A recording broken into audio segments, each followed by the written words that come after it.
Social media একটা বিষয় নিয়ে বর্তমানে তোলপাড়। আজ 20 থেকে 25 দিন তোলপাড় চলছে। পল্লীগ্রাম টিভির হিরো শফিক পল্লীগ্রাম টিভিতে নেই। পল্লীগ্রাম টিভি থেকে আপনারা শফিককে বাদ দিলেন কেন? আমরা শফিককে বাদ দিইনি। তাহলে ঘটনাটা কি? শফিক নিজেই পল্লীগ্রাম টিভি ছেড়ে চলে গেছে।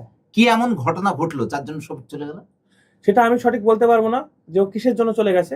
কিন্তু দেখেন, আমার এখানটাতে একটা ছেলে মেয়ে নিয়ে কাজ না, এখানে 130টা ছেলে মেয়ে নিয়ে আমার কাজ। কেউ যদি কারোর যদি আমি খারাপ কাজ দেখি, খারাপ কিছু দেখি, সে যেই হোক, তাতে আমার পল্লীগ্রাম চলুক আর না চলুক, আমি তাকে পল্লীগ্রাম টিভি থেকে বের করে দেবো। কি খারাপ এমন আচরণ করলো? কি করেনি সেটা বলেন, যে ও কি করেনি। অনেক কিছু করেছে। অনেক কিছু করেছে বলতে, আপনি তো পল্লীগ্রাম টিভির ডিরেক্টর, আপনি পল্লীগ্রাম টিভিতে শফিককে নিয়ে 5 বছর কাজ করছেন।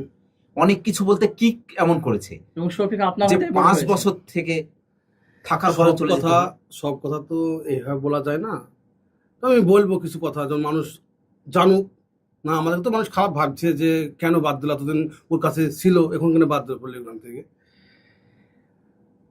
আমরা সারাদিন খেটে খেটে অডিও করি, অডিও করার পর তারপর ভিডিও হয়। আচ্ছা, অগ্রিম অডিও করি, অডিও করার পর আমার ভিডিও করতে বেরিয়ে গেছে। লাস্ট সাহেব আসে না, এখানে আসেই না সকালবেলায়, আমার পিছন থেকে তুলে আনতে হবে। তুলতে দেখি শফিক নাই। এবার 50টা ছেলে লিগ বেরিয়ে গেছে ভিডিও করতে। শফিক কোথায়, ফোন করে দেখছি, বলছে আমি লালবাগে এসেছি। আগের দিন জানিয়ে দেওয়া হয়েছে সবকে? হ্যাঁ, অডিও পরের দিন ভিডিও হয় আমার। আচ্ছা আচ্ছা। না, সবসময় তো আমাদের আপডেট ভয়েসও জানিয়ে দিই, গ্রুপে দিয়ে দেওয়া হয়। ভয়েসও আপডেট দিচ্ছি। রাত্রি 7টা-8টার মধ্যে আমার ভয়েস জানিয়ে দিই, কাল ভিডিও আছে, এই ড্রেসলি চলে আসবে, আগে জানিয়ে দিই। লালবাগ করতে গেছি, একটা বান্ধবী বেড়াতে এসেছি, ভিডিও আজ কি বন্ধ করে দাও। আচ্ছা আচ্ছা, করতে হবে একটা না। বিষয় আমি ক্লিয়ার হই। শফিকের বয়স কত বর্তমানে? ওই 16-17। বান্ধবীকে নিয়ে এই বয়সে বেড়াতে গিয়েছে? ও যখন 13 বছর বয়স, এখান থেকে ওই কালচার, এরকমই কালচার ছিল। আজকে 130 জন আমরা কাজ করি, তো সব ছেলে মেয়ে আমাদের বাপ মায়ের গার্জেনরা যারা আমাদের কাছে পাঠায়, আমাদের বিশ্বাস আছে যে ওইখানে গেলে ছেলে মেয়ে ভালো থাকবে। ঠিক আছে, আমরা সেইভাবে আমরা মানে এবারে পরিচালনা করতে চাই। কিন্তু ওকে এমনভাবে মানে ও আচরণ করতে লেগেছিল যে আমাদেরকে আজ মানে টাইট করার চেষ্টা করেছিল, মানে বোঝানোর চেষ্টা করেছিল। হয়তো বুঝতে চাইলো না আমাদের ব্যাপারটা, তাই বেরিয়ে গেছে। কতদিন থেকে এই খারাপ আচরণটা করছে? প্রায় 1-1.5 বছর 2 বছর হবে। আচ্ছা, পল্লীগ্রাম টিভির ওনারের সঙ্গে একটা কথা, পল্লীগ্রাম টিভিতে শফিকের পেমেন্ট নিয়ে কি কোনো অসুবিধা হয়েছে?